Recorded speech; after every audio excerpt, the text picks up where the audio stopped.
Sir ఆరాటం అయితే కనిపించింది. అది నిజం కాదా? సీఎం రేవంత్ విషయంలో బీసీ రిజర్వేషన్‌కి సంబంధించి చాలా ఆరాటపడుతున్నట్లు, ఇప్పించడానికి ట్రై చేస్తున్నట్లు. అది చిత్తశుద్ధి లోపించిందా? లేకపోతే నిజంగానే ఆరాటంలోనే నిజం లేదా? అది తెచ్చిపెట్టుకున్న ఆరాటమమ్మ. హ్మ్. అదొక నటన. అది బీసీలను మభ్యపెట్టడానికి ఉద్దేశపూర్వకంగా చేస్తున్న ఒక డ్రామా. అందులో ఒక ప్రయోజనం రేవంత్ రెడ్డికుంది. అదేంటంటే, అంటే ఆయన ఏ పని చేసినా గూడా Revanth Reddy multiple results expect చేస్తాడు. హ్మ్. ఇందులో 3 ప్రయోజనాలున్నాయి రేవంత్ రెడ్డికి. ఈ బీసీసీ ఇష్యూ మొదలైన దగ్గర నుంచి అంటే ఏప్రిల్‌లో రాష్ట్రపతికి ఇక్కడి నుంచి ఫైల్ పోయిన దగ్గర నుంచి, అంతకంటే ఇంకో 2 నెలల ముందు నుంచి ఇప్పటి వరకు గూడా ఆ బీసీ రిజర్వేషన్‌లనే దాని మీద షో నడిపిస్తున్నాడు ప్రతిరోజు. షో. మీడియాను డైవర్ట్ జేయడము, అసెంబ్లీలో ఈ బీసీల దాని మీద ఆ జీవో ఇష్యూ జేయడానికి తీర్మానాలు జేయడము, జంతర్ మంతర్ దగ్గర ధర్నా, దీన్ని చల్లారకుండా దీన్ని అట్లాగే ఉంచుతున్నాడు.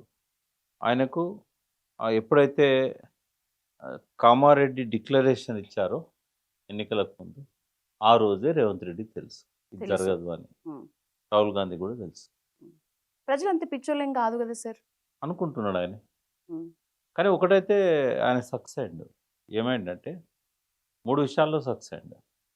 ఒకటి ఈ కాలమంతా గూడా హ్మ్. వేరే విషయాల మీద దృష్టి పెట్టకుండా డైవర్ట్ చేయగలిగాడు. అందుకే మిస్టర్ డైవర్షన్ అంటాను ఆయన్ని. హ్మ్.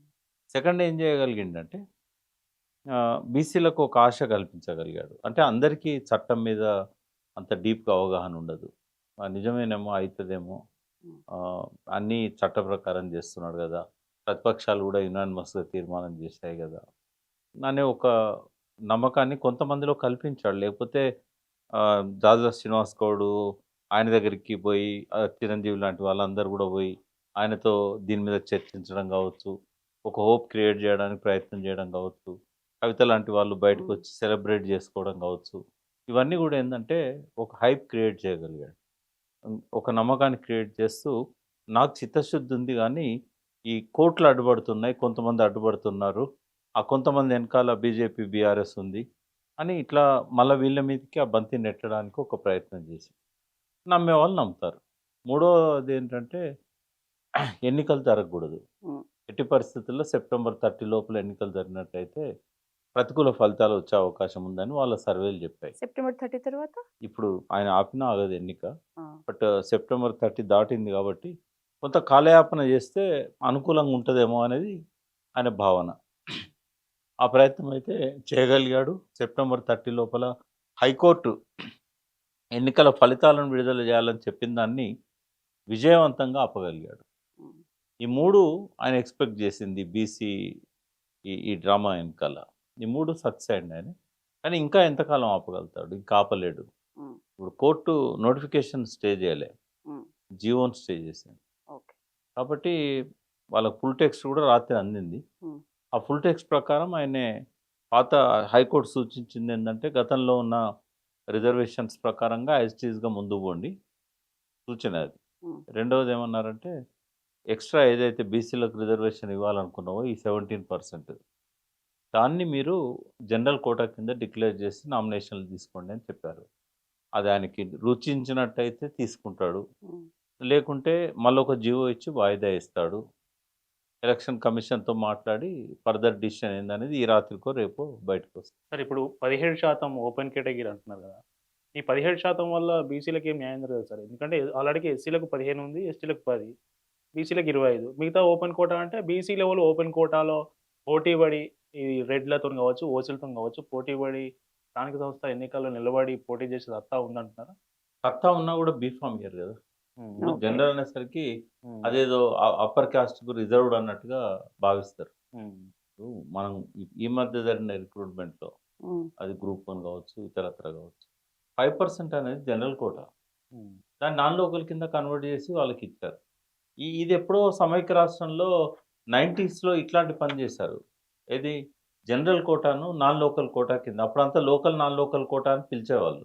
అయితే ఉస్మానియా యూనివర్సిటీ స్టూడెంట్స్ కోర్ట్‌కి పోయి అప్పుడు జడ్జిమెంట్ తీసుకొచ్చారు. ఏందంటే అది నాన్ లోకల్ కోటా గాదు. అది జనరల్ కోటా. హ్మ్. ఇక్కడ గూడా అంతే. ఈ రిమైనింగ్ జనరల్ కోటాలో నాకు తెలిసినంత వరకు బీసీలకివ్వరు. ఎక్కువ మళ్ళా అప్పర్ కాస్ట్ వాళ్ళే. సార్ ఇదే మీరన్నట్టు లెక్కలు అది గూడా ఒక ఫ్యాక్టర్.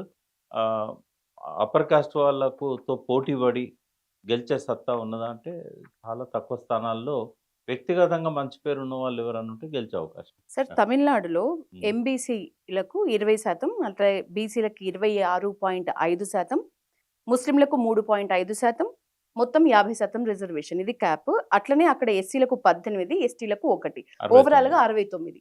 సో ఇట్లేమైనా మనం గట్టిగా పట్టుబడితే నిజానికి ఇన్ ఫ్యూచర్ అయినా మనం సాధ్యం చేసుకునే అవకాశం ఉంటుందా? 100% నథింగ్ ఈజ్ ఇంపాసిబుల్ కదా.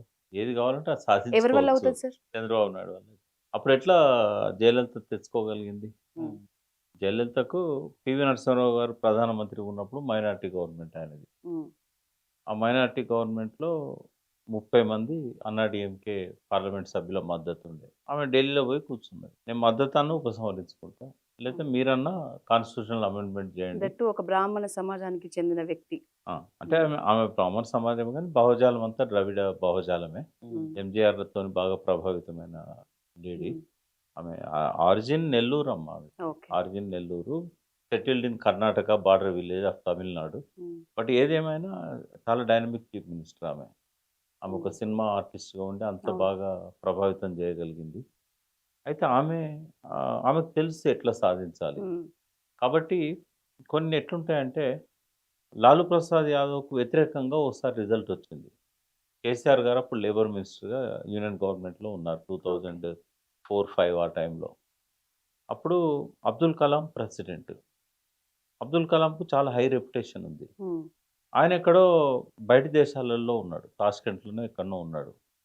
అయితే లాలు ఏం చేశాడంటే అల్టిమేటం ఇచ్చాడు మన్మోహన్ సింగ్ గారికి, సోనియా గాంధీ గారికి. ఉమ్, ఎన్నికైన ఎమ్మెల్యేలను రద్దు చేయాలి. ఓకే. ఆ రిజల్ట్స్ వచ్చినాయి, గెలిచారు. రేపు ఎల్లుండో ప్రమాణ స్వీకారం చేయాలి, దాన్ని రద్దు చేయాలి. ఉమ్, మన్మోహన్ సింగ్, అబ్దుల్ కలాం అని అంటే ఇద్దరు కూడా నోబుల్ పర్సనాలిటీస్. అవును. వాళ్ళు ఎటువంటి ఒప్పుకోరు. ఉమ్, కానీ సోనియా గాంధీ మీద ప్రెజర్. ఆయన విడ్రా చేసుకుంటే గవర్నమెంట్ పడిపోతుంది. ఉమ్, రాత్రికి రాత్రి క్యాబినెట్ మీటింగ్ పెట్టమన్నారు. ఎవరు లేరు మినిస్టర్స్. కేసీఆర్ గారి ఫోన్ రాత్రి 12 గంటలకు. ఉమ్, ఆయన 12 గంటలకు మంచి నిద్రలో ఉన్నాడు, ఉమ్, పోడు. లాస్ట్కు లేపారు. లేపితే అదేదో పంపని నేను సంతకం పెడతా అన్నాడు. ఉమ్, పోలే ఆయన.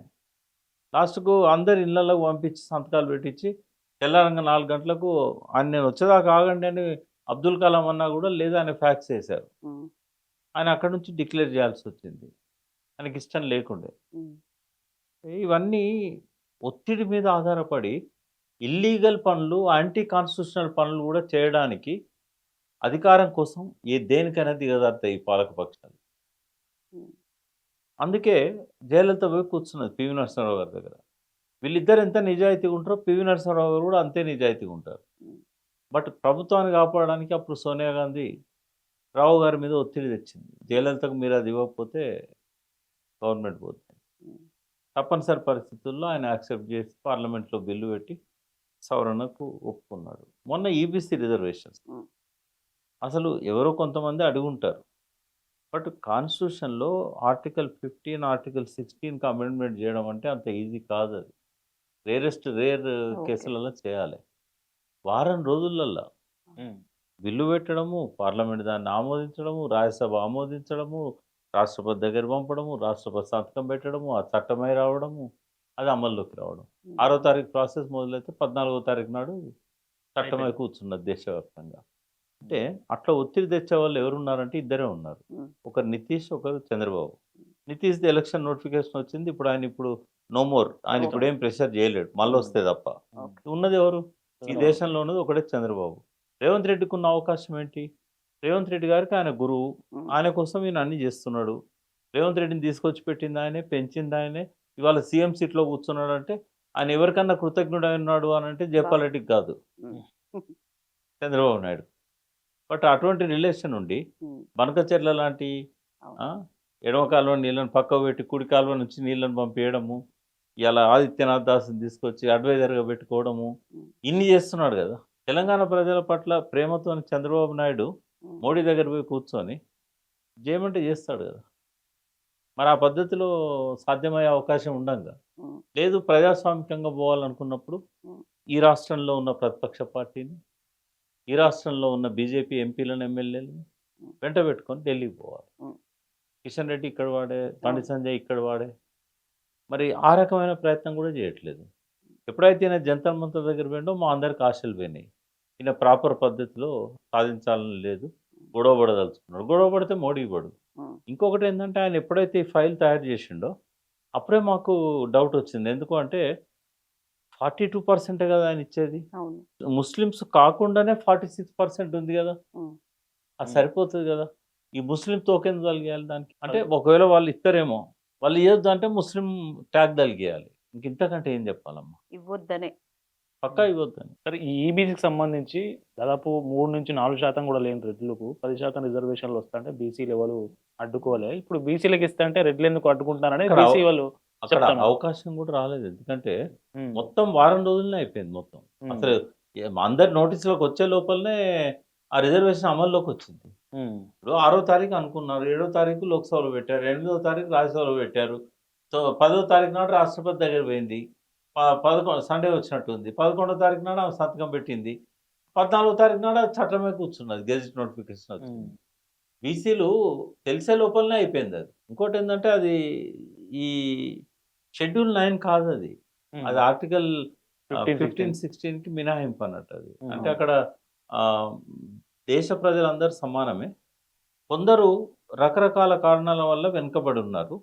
వాళ్ళను ఎదగడానికి అవకాశం ఇవ్వడానికి మినహాయింపులు ఆర్టికల్ 14, 15, 16లో ఉంటాయి.